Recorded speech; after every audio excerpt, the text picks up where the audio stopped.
All right. So far we had looked at classes, strings, arrays, uh, primitive data types, and non-primitive data types. Today we'll look at control flow statements like if else, loops, while loop, for loop, etc. All right. So first,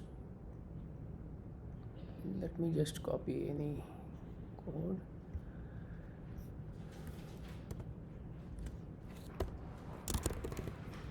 So let's say if else.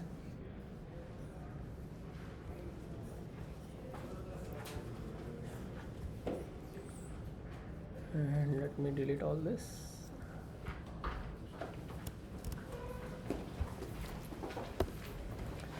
Yeah, so let's write a simple program.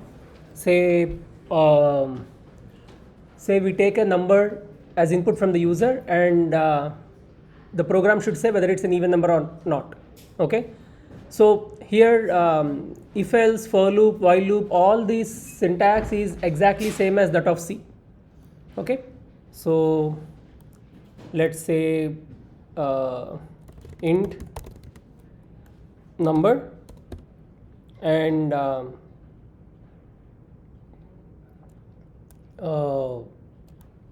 console dot read line number and just a minute.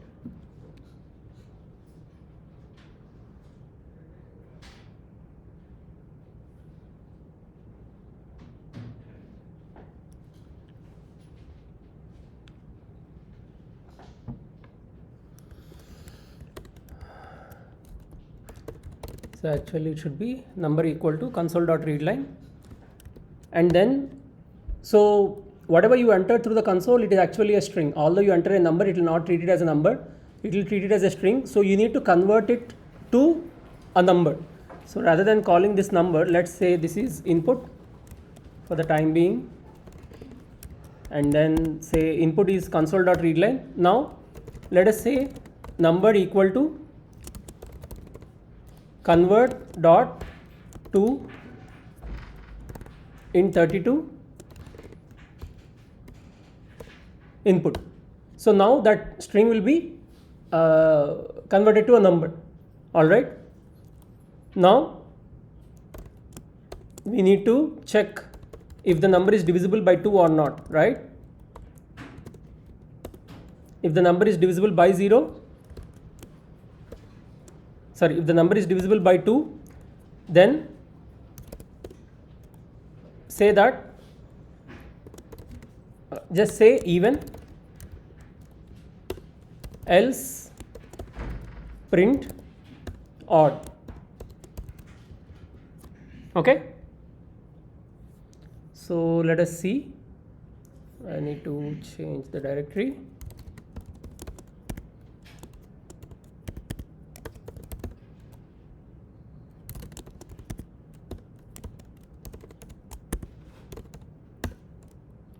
So it's waiting for an input. No, what is the error? Cannot convert type string to int. Okay.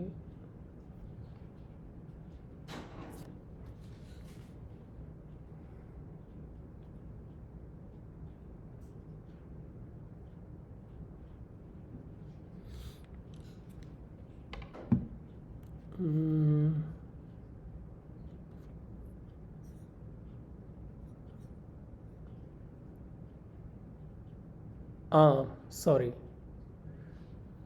we had to use another function, right?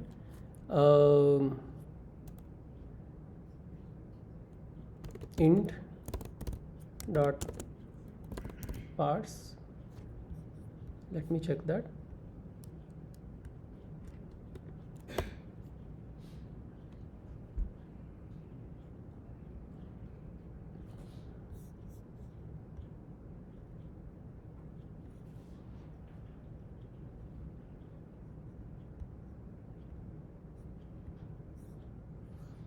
Yeah, this should work.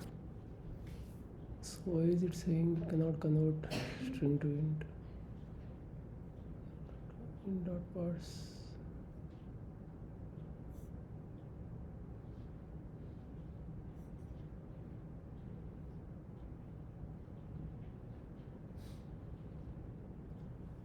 Okay.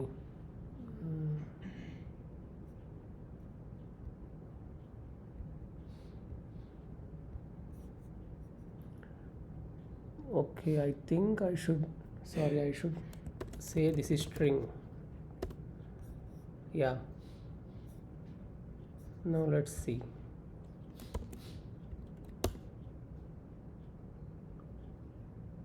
Yeah.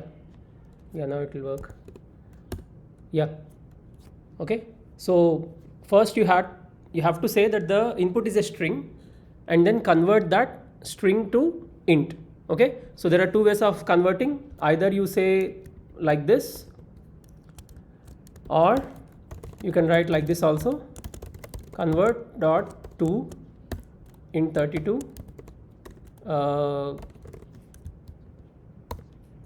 input. So you convert the input string to a number. Okay.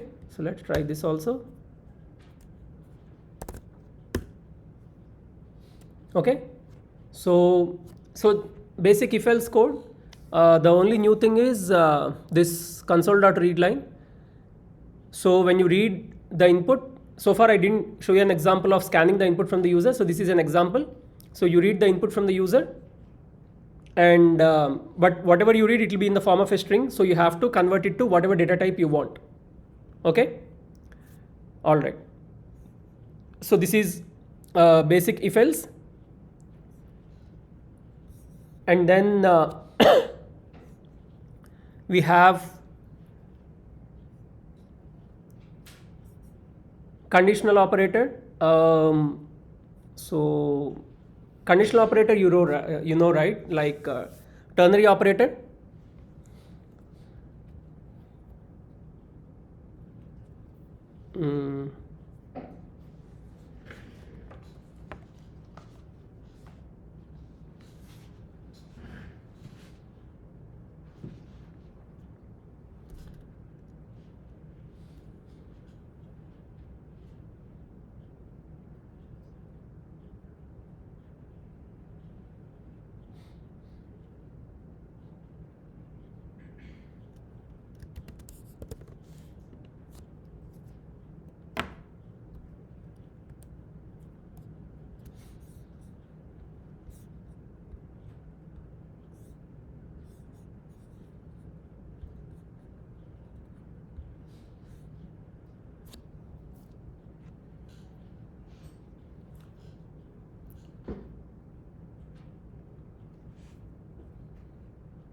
So this operator, do you know or not?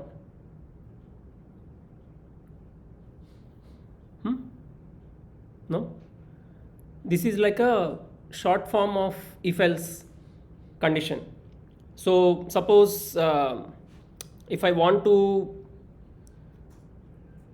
if I have two numbers, so let me remove this.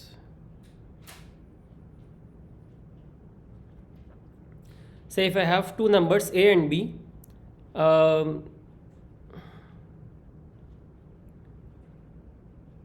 and I want to check the max between them. All right.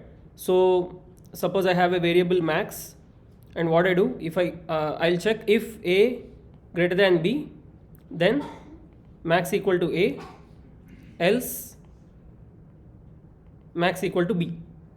Okay, this simple thing I want to write. Now instead of writing so many lines of code, I can write it in one single line, that is,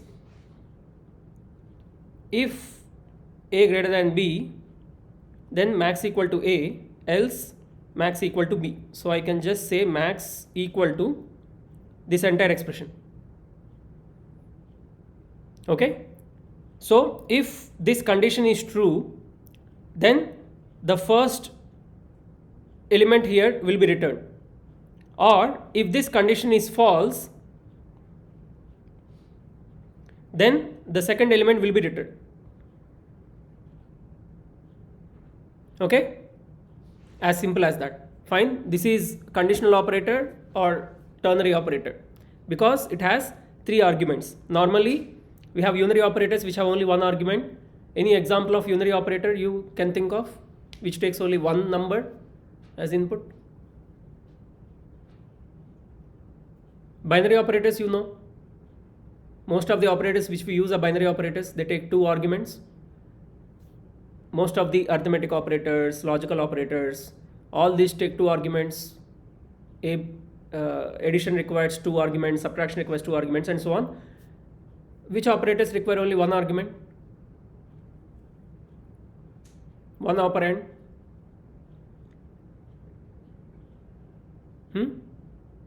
Example.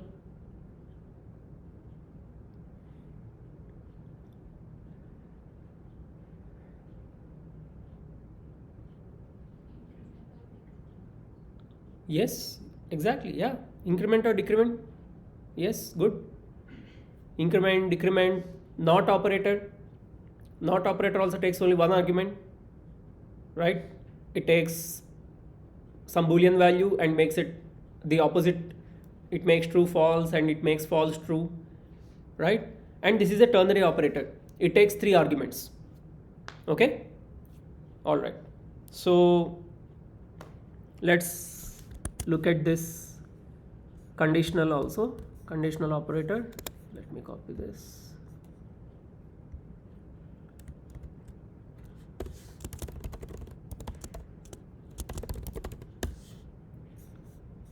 Okay,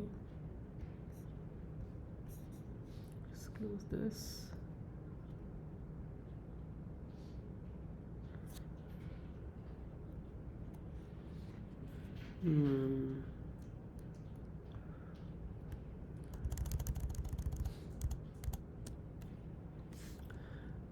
So now what we will do, instead of, so what do we want to do? We want to take 2 numbers from the user and we want to print whatever is the max number, we want to print that. Okay, so we need to take 2 inputs. One way is, first we say string input 1, then string input 2. So we can say string input 1 equal to console dot read line. Similarly, string input 2 equal to console dot read line. This is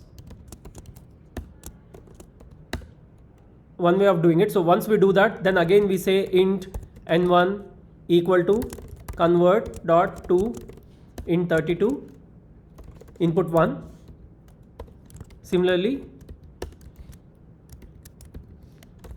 n2 equal to convert dot to int 32 input 2. All right. So this is one way of doing it. So first let's do this, then I will show you a slightly simpler way of doing it. Now all we need to do is, let's say int max equal to, now this expression n1 greater than n2, n1 colon n2, which means if n1 is greater than n2, return n1, else return n2. So max will be n1 if n1 is greater than n2, or max will be n2 if n1 is less than n2 or less than or equal to. Okay, so now all we need to do is the max number is max. Okay, let us see. So let me rename this namespace conditional operator, and even the previous code, let me rename that namespace. Okay, yeah, so let me change the directory.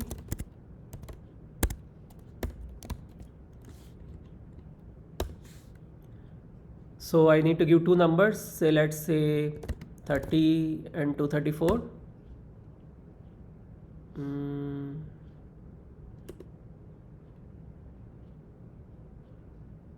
sorry, I need to give them in different lines because it is console.read line. So you need to give one string in one line.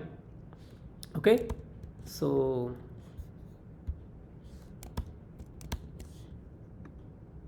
what happened?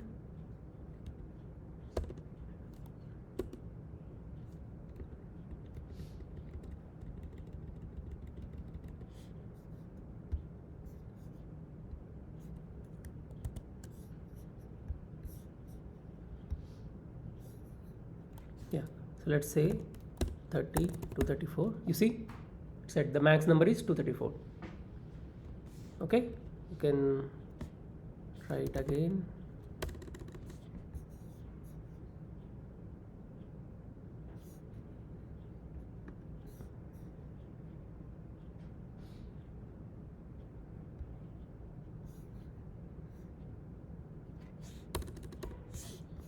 Something is okay.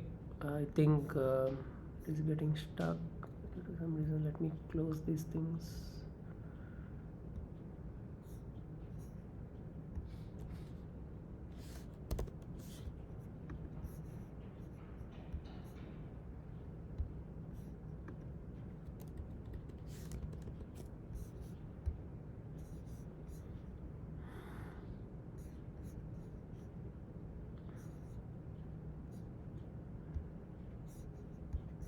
Let's see. Yeah. Okay. Yeah. CD.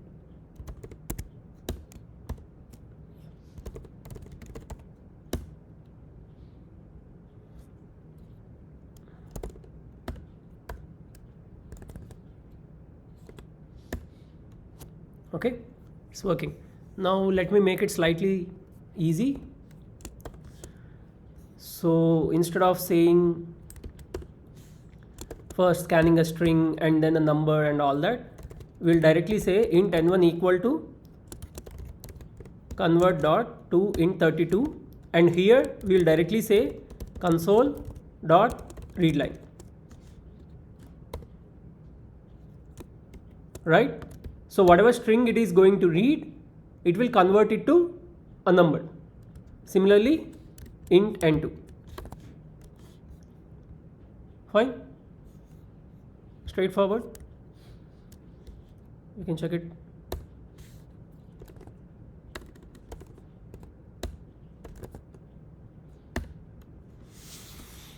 Okay, so rather than creating too many intermediate variables, you directly take the input into readline and give it as argument to convert to int 32.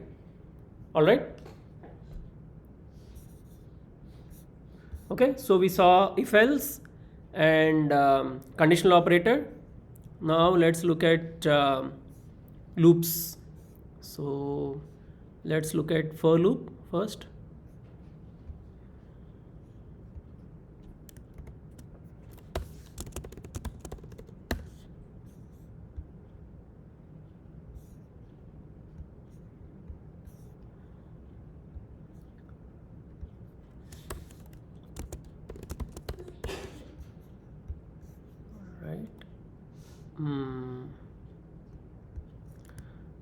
For loop, the syntax is exactly same as in C.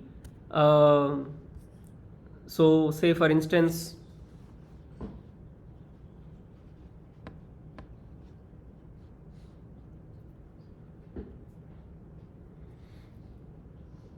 say I want to print, say first 10 numbers 1 to 10, then how do we write it?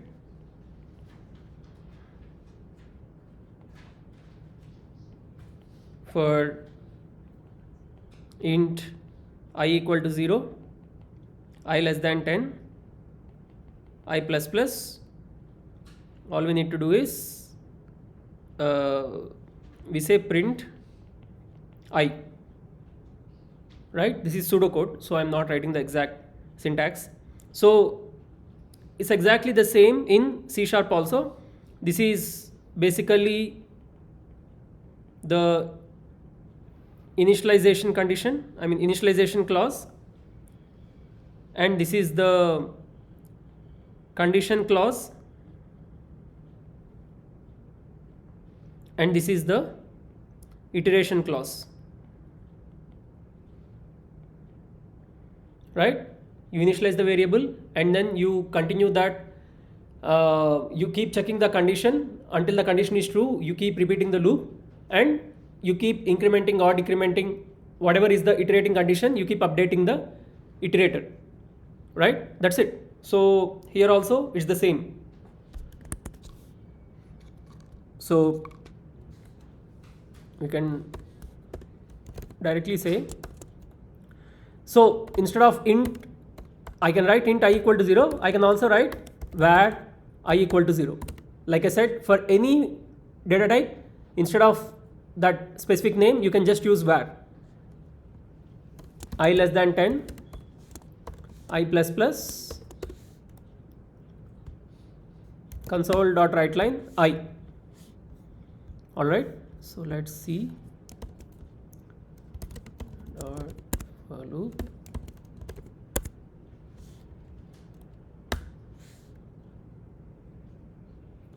That's it.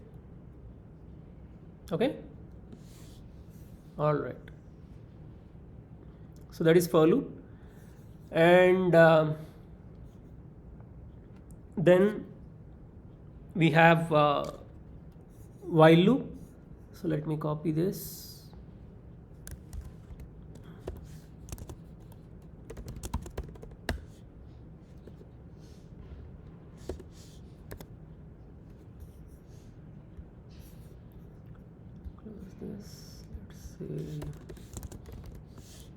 Normally, whatever you can do using one loop, you can do using the other loop also, right? So in while loop,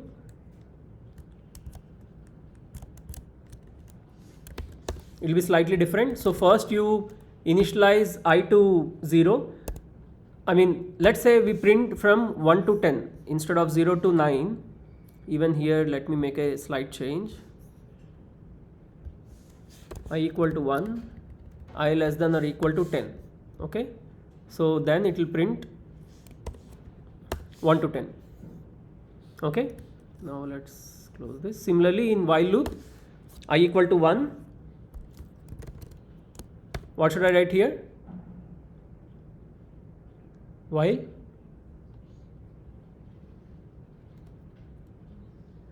yeah, in while condition, what should I write?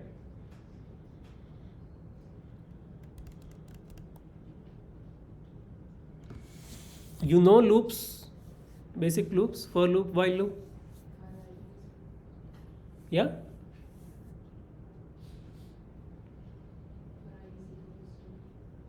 For loop is over. I am right now using while loop. So what should I write here? While something is true or while something. Yeah, in this case I want to print from 1 to 10. Whatever I did using for loop, I just want to do the same thing using while loop. While I less than 11. Right. So either I can write while I less than 11 or I can write while I less than or equal to 10. Okay. Now what should I write inside? Print I. That's it. This will work.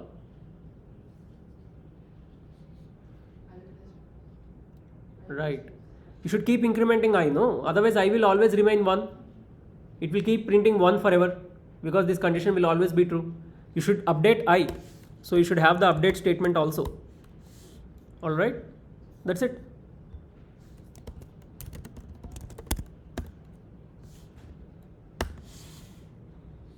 Okay.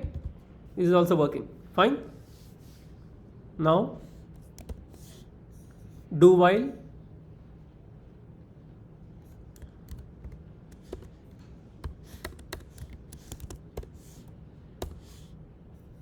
So what is the difference between while loop and do while loop?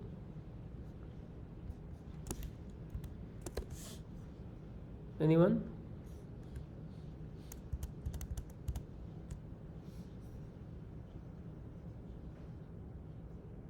You know of do while? So what is the difference?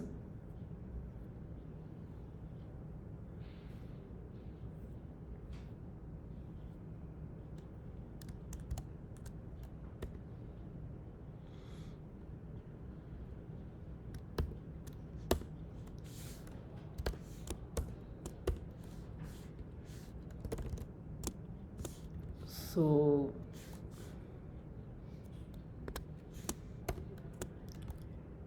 whatever I wrote earlier,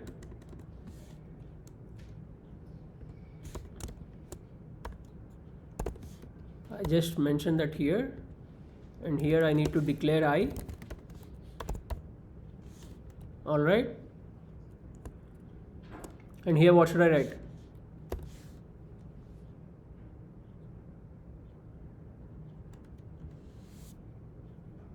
Yeah, print I. Yeah, whatever we wrote in the while loop, same thing. Print I and increment I. Now what is the difference between while loop and do while loop? So let me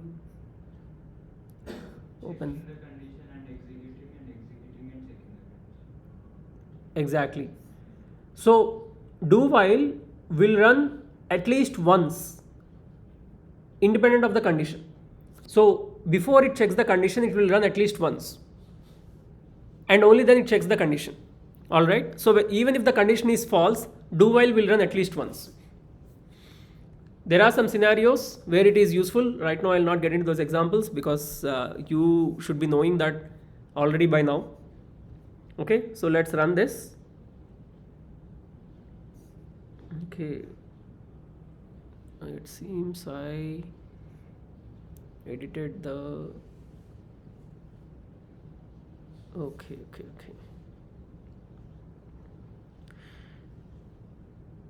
I need to put this code there and that code here.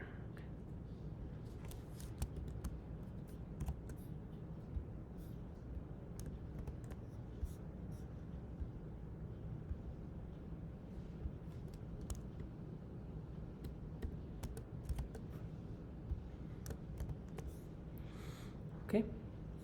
Yeah. So in while loop, you first check for the condition, and only if that condition is true, you will enter the loop. Whereas in do while, you will first enter the loop and then check for the condition. Okay. So from the next time, from the second iteration, it will enter the loop only if the condition is true. But for the first iteration, it will directly enter the loop before it even checks for the condition. All right. Okay. So let's close this. So this is do while. Yeah, so let's run this.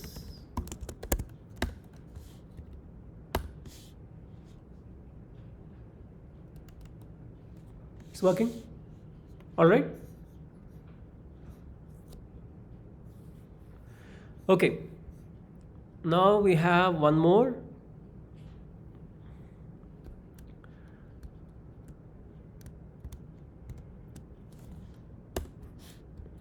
This is something which you would have seen in Python also.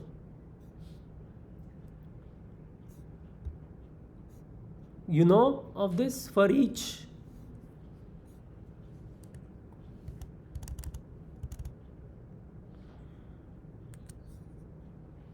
So suppose you have maybe an array or a string or whatever, anything which you can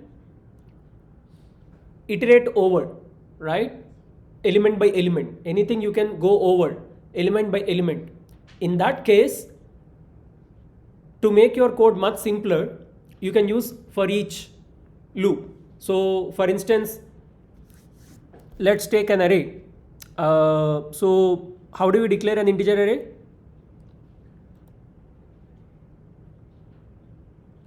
Yeah. Okay, new int, that is on the right side, but left side, what do I write?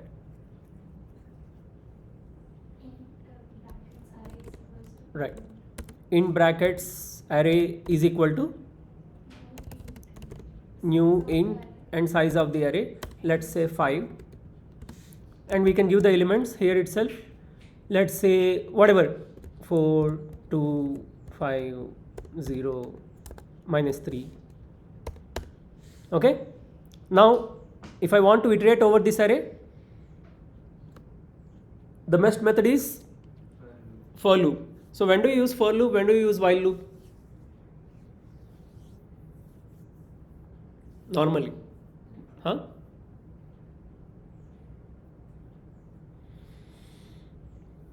When we want to start from particular point and iterate Hmm. When we want to traverse the whole array, we use while. Nothing like that. Usually, I mean, it's not only about arrays.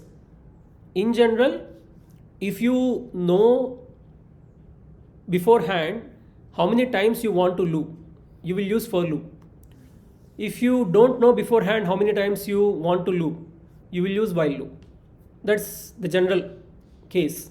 Okay, but ideally, technically, you can use either loop in any condition. Okay, but it's easier to use a for loop when you know the number of times you want to iterate or the beginning and ending conditions. But if you don't know the number of times you want to iterate, while loop will be easier. Okay, in this case, we know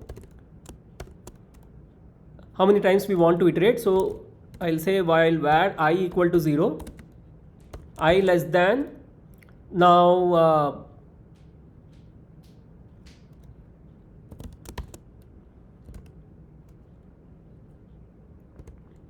okay, it's not here. Okay, I less than 5, I plus plus, print, what should I print? I. If I want to print the element of the array, what should I write? A? A of I. A of I. That's all, right? Simple. So let's run this.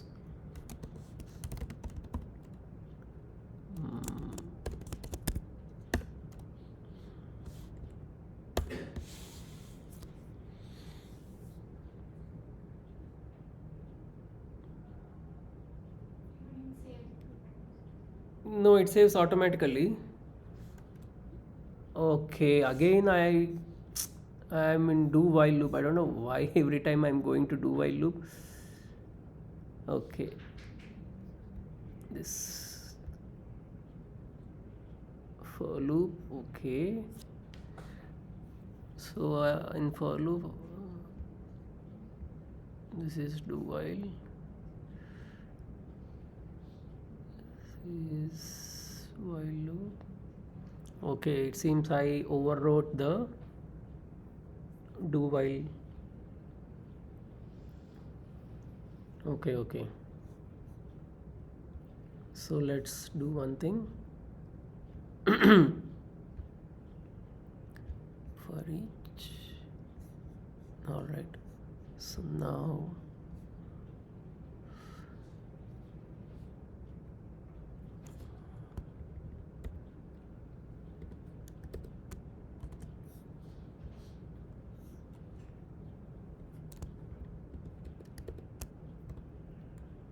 Okay, so this is,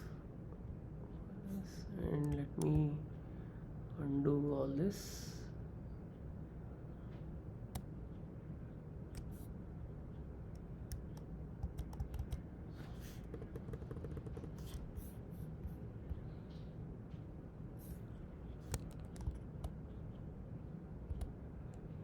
Yeah, okay, this is what we wanted, so let's leave do while as it is. And so this is for each loop. Okay, so initially I'm just showing you the for loop, but I will show you the for each loop in a minute. So right now this should run, right? Okay, yeah. Now let me modify this. So let me comment this.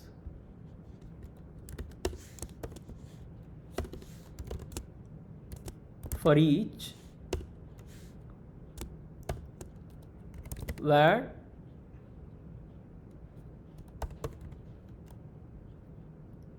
number in A, print number. Okay, so let's try to run this. Yeah, it's also working. So you see, that is an enumerable data type. So there are data types which are enumerable, that is you can go through the elements of the data type and list those elements. Enumeration means like counting or listing or something like that, right? So what are enumerable data types? Examples like arrays is one, strings is another. You can go character by character, right? So whenever you have enumerable data types, you need not worry about the length, you need not worry about the counter or the iterator, intermediate variable, none of these things. You just use a temporary variable name. Here it can be number or element, whatever it is, where element in A, I can also use that. Print element. Okay, anything is fine. That temporary variable is what you are giving here. Okay, go through that and print it. So let's look at one more example. Sorry.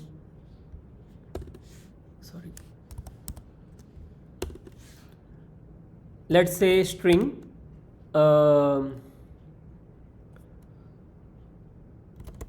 Again, our earlier example. Now this city is also an enumerable data type. So I want to print character by character. What should I write? For each, yeah, where, Element in city. yeah, element in city,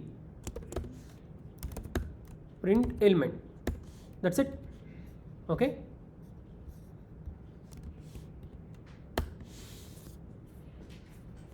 Okay, done. Quite simple. So when you have enumerable data types, it is better to use for each instead of for loop or while loop or whatever. Okay. What else?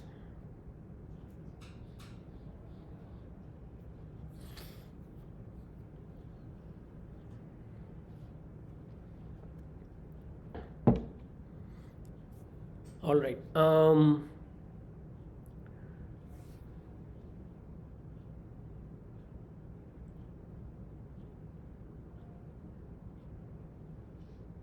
Okay, now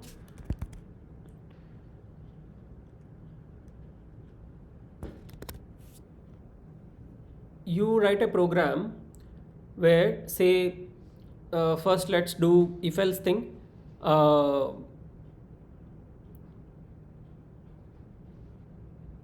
So write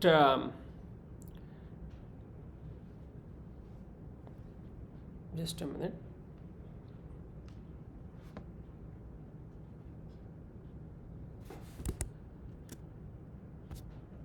So write a simple program which takes a number between 0 to 100 from the user and prints the grade of the student. Okay, so suppose I give some grades say 20 marks range, 0 to 20, 20 to 40, 40 to 60, 60 to 80 and 80 to 100. Suppose this is A, this is B, this is C, this is D, this is F. Okay, so the user will give an input, any number. It can be any number between 0 to 100. So you write if else conditions saying if it is between 0 to 20, print F, if it is between 20 to 40, print D, and so on. Okay, and say it is less than condition, which means if it is 20, he will get D. Alright, if it is 19, he will get F. So this 20 is included in the upper range, upper grade, not the lower grade. Okay, so you can say if it is greater than 0 and less than, if it is greater than or equal to 0 and less than 20. Similarly, if it is greater than or equal to 20 and less than 40, and so on. Only in the last case you say greater than or equal to 80 and less than or equal to 100. Okay, so write that code and show me.